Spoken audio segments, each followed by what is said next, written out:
tayo sa Cabanatuan. Ay, yung status natin 2.4 kilometers. So ang target natin na makarating ng Santiago Isabela is 6 PM.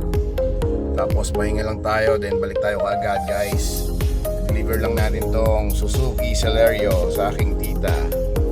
Ayan, so stay tuned. Magpapahinga lang tayo siguro sa Solano. Sa afternoon diretso na rin tayo kaagad. Ciao! So andito na tayo sa papuntang Dalton Pass. Medyo may kalinisan ng daan.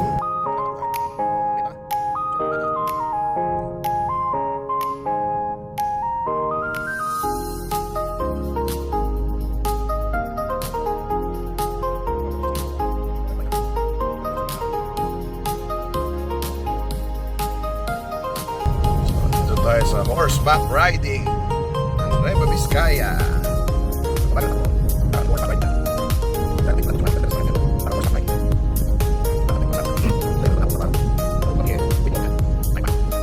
Ayan, so it's already 4:19 in the afternoon. So nandito na tayo sa Dalton Pass. So from Cabanatuan, mag-aalas 2 kanina.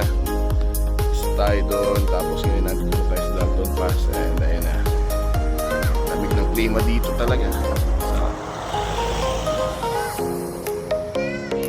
Hopefully makuha pa natin mga 2 hours and Dalton Pass.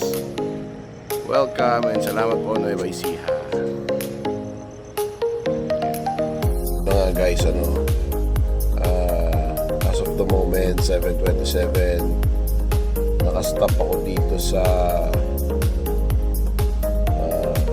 karsada dahil baka daw merong nabitin dun sa highway na truck, kaya hindi kami makaraan lahat.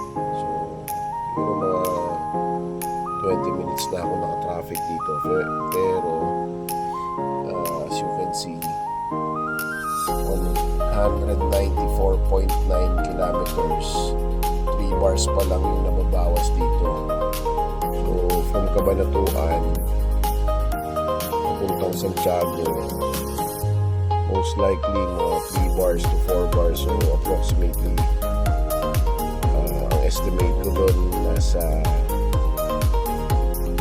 800 pesos.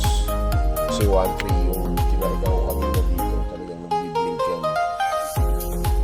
1 bar yung hindi na punan kanina. I assume na nasa 800 pesos yung 1 day. Not bad para makabiyahe ka ng Santiago Isabela. Roughly nasa 30 kilometers ang distance ko from dito hanggang doon sa Santiago City. So tingnan natin kung hanggang anong oras ang mahihinto dito. Ayan, stop ako. Mga sasakyan sa labas. Nagsipagpatay na rin sila ng sasakyan kasi sayang, kanina pa kami nandito.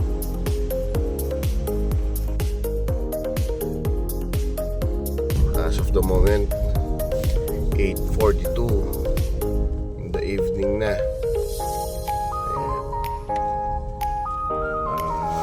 224.2 kilometers, half tank.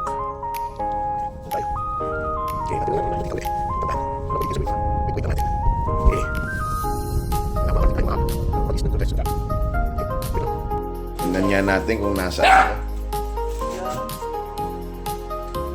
Oop, Tito Jong. Oop, Tita Josie. Parang nasa Isabela yata ako ngayon, Solo flight.